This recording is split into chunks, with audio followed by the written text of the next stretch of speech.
Hi guys! Welcome back to my YouTube channel, kay Noliboy and Family Vlog. So guys, for today's video is magluluto tayo ng chicken creamy mushroom. Yan po yung ating recipe for today. So guys, bago tayo mag-start, magpapasalamat muna tayo sa ating mga silent viewers at lalong-lalo na sa ating mga masusugid na subscriber. Maraming salamat po sa inyong pagsuporta at sa walang sawang panonood ng aking video. So guys, tara, start na nating lutuin tong ating bagong recipe for today.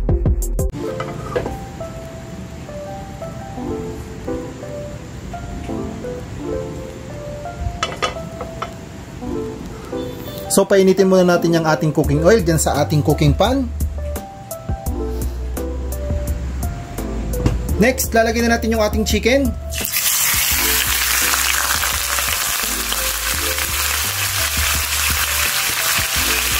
Pa-fried muna natin, so takloban lang natin.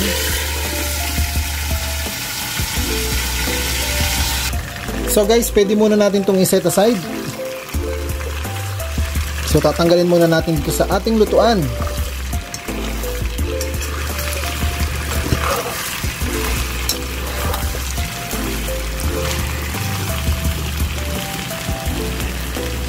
Guys, lagyan na natin yung ating mantika, pero dun din tayo kumuha sa ating pinag-fried na chicken. Next, lagyan na natin yung ating garlic.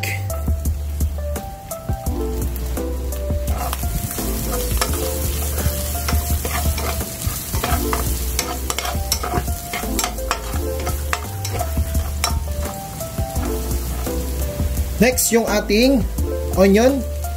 Meron tayong isang pirasong onion na kulay white.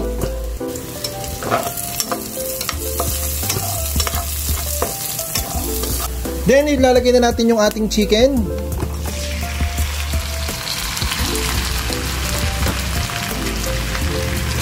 Ayan, i-mix lang natin mabuti doon sa ating ginamit na panggisa.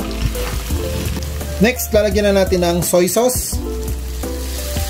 So, mga 2 spoon na soy sauce.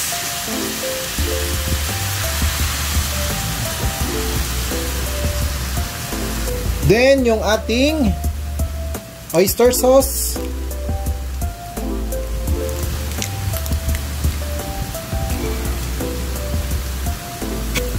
Mix lang natin ng marahan.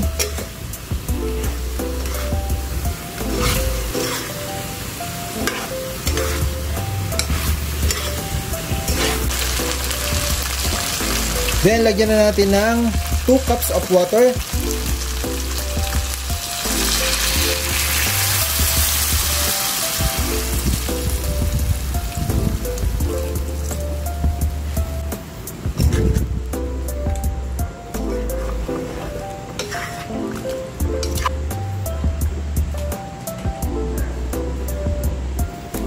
Then, isabay na rin natin yung ating paminta. Pamintang durog.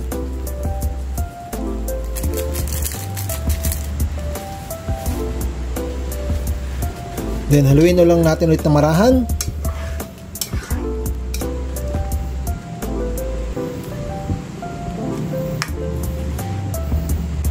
Then, takpan ulit natin.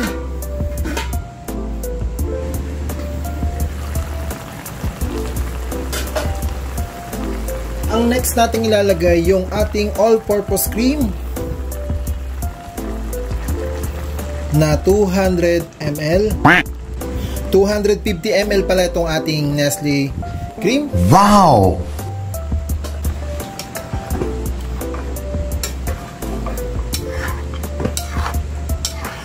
Then, i-mix lang natin maigi.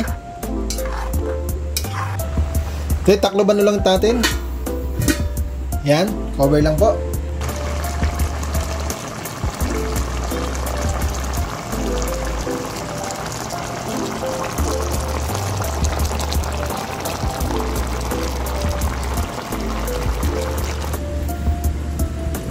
Guys, lalagay na po natin yung ating pinakahuling ingredients. Yung ating mushroom.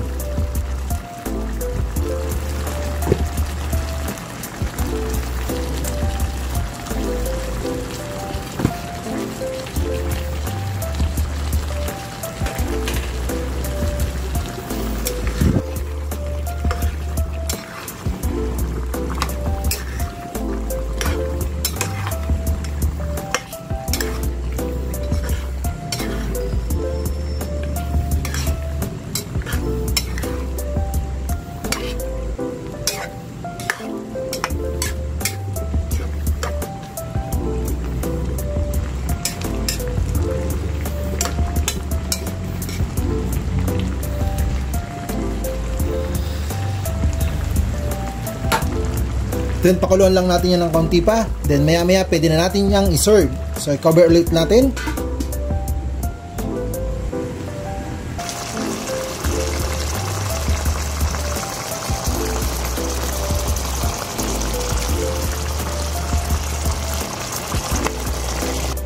So guys, ito na po yung ating final look ng ating recipe for today.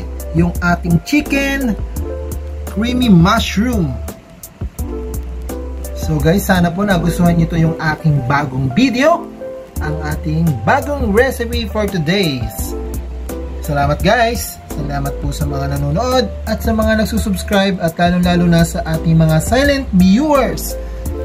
Thank you guys. Hanggang dito na lang po yung ating video. Salamat po sa panonood. And ingat-ingat po lagi. And happy cooking po sa ating lahat. Salamat!